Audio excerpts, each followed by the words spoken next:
Hey guys, we're still at Dennis Cove Road. There's Amy and John we interviewed a while ago. Got another hiker trying to get a package from Kincor. And we've got another hiker here that I haven't talked to much, and she just walked out and agreed to be interviewed, so we're going to ask her a trail name. I'm Bubbles. Who gave you that name? My friend Robin Earlybird. Okay, and that was on the trail? Yeah, it was the first week. The first week? Yeah. When did you start, Bubbles? I started May 20, oh no, it's May now. May the 7th. I'm glad you said that. Today's May the 7th. I should have said that. May the 7th, about 3 o'clock in the evening, I believe, something like that. Yeah, I started on March 27th. March 27th, so that's a good mile. I mean, you're doing good. What kind of mileage are you doing today? I wanted to do 15s this week, but Wow. I think 13 and 12. Wow, that's good. Yeah. There's nothing wrong with that. Has all your gear worked well? Yes, I had a lot of gear before I started from previous backpacking adventures, so I've just been upgrading as I figure out what I like. So where else have you backpacked? I have done the Camino in Spain. Cool, congratulations. Thanks, and I've done a lot of trips around North Carolina, because that's where I'm from. The Camino's a little different than the AT. Oh my gosh, if I could get a cafe con leche every 10K, I'd be so happy here. Yeah, that's cool. What's the hardest part about being out here for you? For me, it's missing people that are home to me. Okay. And my dog. And your dog. That's the second most popular answer about what do you miss the most. What do you enjoy the most about being out here? It's a Tuesday at 3 o'clock, and I'm surrounded by lovely humans and scenery that takes my breath away. And all I have to do today is put one foot in front of the other until I'm done. Good answer. Did you have to quit a job, or you're in between college? I did. You had to quit a job. And will you go back in the same field, or do you not know? I don't know. I think that's part of the excitement, is that, you know, my job was wonderful and I loved the people I work with, and they sent me off with my Garmin spot locator. Okay, good. Or the spot locator. But sure. I think it's nice to have some time to think about what I want to do every day. Sure. No better place to think about it out here in God's creation, and just seeing all the beauty as you walk, you know. Yeah. Is there anyone that you think would really like to be with you today walking? Oh, well, my friend Melissa sent me a text message earlier, and I would love it if she would be here right now. But she's in New Jersey, so. You're walking toward her. I am. Maybe you can get there. She'll tag in with you a little while. I think she will. I see that butterfly. You see a lot of butterflies out here, don't you? So many. I just asked Amy and John, or Amy and Leeks over there, Mouser, how many times during the course of a week do you pass up a great camping spot but it's too early to camp? Oh, yesterday was the worst. I'd only been hiking 5 miles, and there was this beautiful stream and a meadow, and you could get in the stream and sit down, and it was just perfect. So I'd say every day. Every day. I think you're right. You're probably right. How many times has this happened to you? You walk and you really don't find that perfect spot, but the next morning you don't walk far away from where you camped and you found the perfect spot. Yeah, pretty much. Isn't that strange? It is. That's very strange. Is there anything up the trail that you're already looking forward to? You know,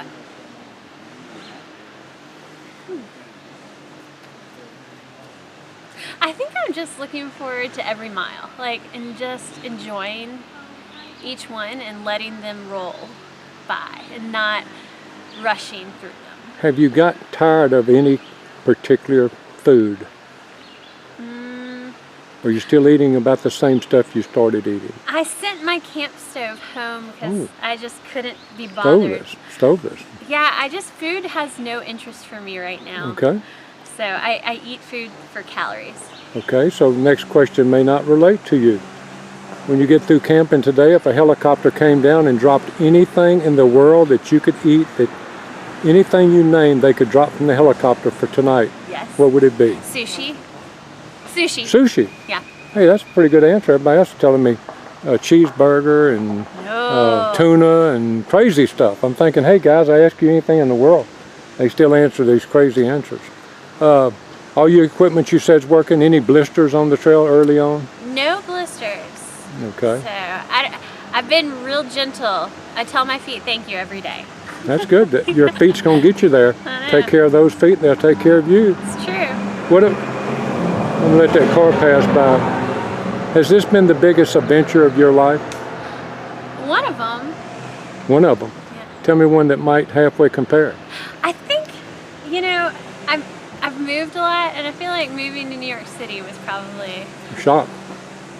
very different. Yeah, too. very different. So, That'd be a culture shock for me. yeah, From the places I live. me too. But you don't live there now. No. Okay. When do you expect to be finished? Before cold weather hits me. Okay. So that's my goal. I don't want to walk. I'm a fair weather hiker. Fair weather hike. Okay. There's nothing wrong with that. No. It's getting hot though, so you may have to start hiking at night some or early in the morning, late in the evening. All right. Well, I'm not going to keep you. I know you got some more miles to do. To anybody you want to say hello to? Hey, Mom and Sally and JP. I miss you guys. I'll talk to you soon. God bless every step between here and Katahdin, and thank you for taking a few minutes out. Thank you. Hey guys, I'm at Dix Creek on the Appalachian Trail, actually waiting for a friend of ours, Freddie from Hot Springs, who has the ministry's place there, and I've got some hikers that are here, and he's walking up to his pack right now. And actually, I know what I do know about him. He's from Kentucky. I don't know his name yet, and we're getting ready to talk to him. I do know that he's already done the AT one time, and we're going to talk about that. Give me your name, trail name, or whatever you want to share with me. Yeah, first. well, so my trail name is Uncle Ren. It's kind of an unusual one, just R-I-N, Uncle Ren. I thru hiked the last time in 2010. I've done quite a bit of section hiking in between that. In fact, I was on the trail here last year from Springer to the Smokies for a section hike, and you know, yeah, I'm here again on the AT. How'd you get that name? Well, so for years, since I was 18 years old, I've been involved in medieval reenactment. It's something that's one of those things that defined my life. And I actually had another trail name in 2010, Mage. Mage? And in fact, it's on the ATC site as Mage is my trail name.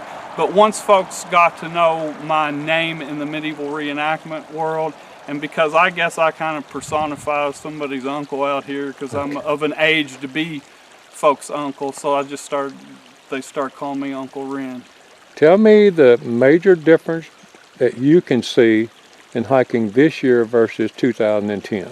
More people. More people. That didn't take long to answer that. Yeah, no, there's no doubt. Well, and I have another thing to add to that too. More people and more dogs on the trail too. Okay. I've noticed it feels like not just with people hiking with dogs, but even in the waysides with folks with dogs, seeing dogs on the trail. Sure, sure.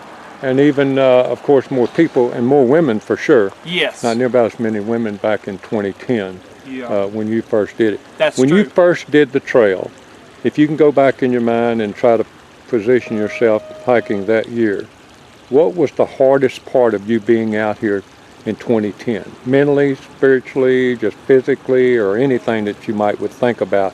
What was the hardest part if you can go back and put yourself in that time frame? Yeah, missing my wife and my family. I was actually on the trail because one of the closest people in my life had committed suicide, and I told my wife I need to take a walk. I had always wanted to do the AT, but when my godmother, when she took her own life. Yeah, that's tough. Yeah, that's tough. and it was part of the journey for me. Yeah, and it's still part of you, I can tell. Yeah. And now, you know, it's interesting you mentioned that because I hardly have ever talked about this on camera, but I'm going to right now. I feel led to do that. It amazes me how many people are carrying ashes of somebody that's passed on this trail. I was blown away in 2014 when I began to realize how many around us were carrying somebody's ashes. And little did we know, one of our best friends in 2014 that hiked the trail, he was carrying his brother's ashes, and we didn't even know it until it was over. And he was carrying that, and he has since hiked all 3 trails, the PCT and the AT, and all over the world. And consequently, I never mentioned anything about her suicide while I was on the trail. But when I got to the placard at the top of Katahdin, I touched it and I just said her name. It was interesting. It was just such a simple act, and I can't say that it completely got rid of the grief, but it did something spiritual for me. Absolutely, yeah. And I'm glad we shared that. I think that's important for somebody to hear, because I know there's people that's watching this that's going through grieving times, and loss of loved one or somebody, and want to get out here just to be in nature and see what God's created for us. Yeah. Now tell me about this year. How did you change? How did you plan different this year than you did in 2010, if you did plan any different? Well, when I left out in 2010, I wasn't really much of a gear person. Okay. You know, I just put together a kit that I felt like I had grown up in the woods. My wife and I spent 18 years as like backwoods homesteaders on a 100-acre piece of land, so in the national forest, so I knew about the woods. But as far as gear, I was pretty cocky about. And then I was 40, so I was in a little bit better shape, and I was carrying, you know, I probably packed 35 pounds the whole trek. Now, as a more experienced hiker, I got my base weight down to 14 pounds. Wow! And, Congratulations! And have invested in some better gear. And it's not, I'm still not really into gear that much. Okay. This experience for me is about the woods itself. I like identifying an oak tree from a hickory tree, or the bloodroot or the trillium as I'm going along. So it's about the ecology of the trail more than the toys and stuff you can buy. However, and I would advise anybody in this, the better gear you can invest in and the lighter weight, I know it's cliche, but the lighter weight you can get down to, you're minimizing your chances of injury out here. As you're getting older, you want to be more comfortable, and when you're packing, your sleep system, for example, I wanted something ultralight but as comfortable as possible. In 2010, I just would throw out one of those Z lights and lay down on it. Now my hips hurt too much for that, so I've got a blow-up pad, and it's lighter too. So more expensive. For me, it was worth investing in the best gear I could get. And I still make some choices that are not the ultra light. For example, I carry a Big Agnes because I call my Big Agnes tent a luxury item. Okay. Because you know, Big Agnes is my girl. Copper Spur 2?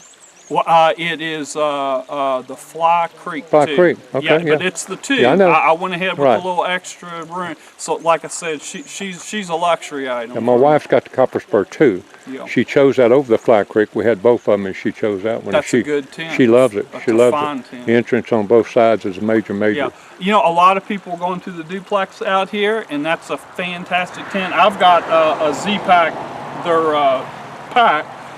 But I still like the Big Agnes personally, so it's just a personal preference. If you're at that weight, then you can afford to do that for sure, absolutely sure. What do you miss the most about being out here? You sound like you're a nature guy, you like the woods anyway, but is it one thing that you miss the most that you think about some out here while you're away from home?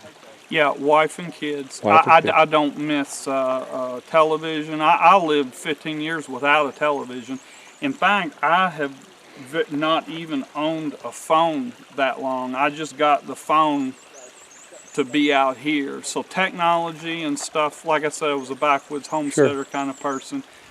Yeah, as far as the only thing I really miss is family. The people, I mean, the things in your life or just physical things just mean nothing. And I think being out here kind of brings that, it emphasizes that how your connections with the closest people in your life. That's right, you're exactly right. And you dwell on it. As you know, when I'm with my wife every day or I see my kids, I think day to day you can take that for granted. You can. And there's something cathartic about being on the trail and being able to realize how much you love them when you're out here. Man, I am glad I came here this morning and met you. This is one of the best interviews I've had this year.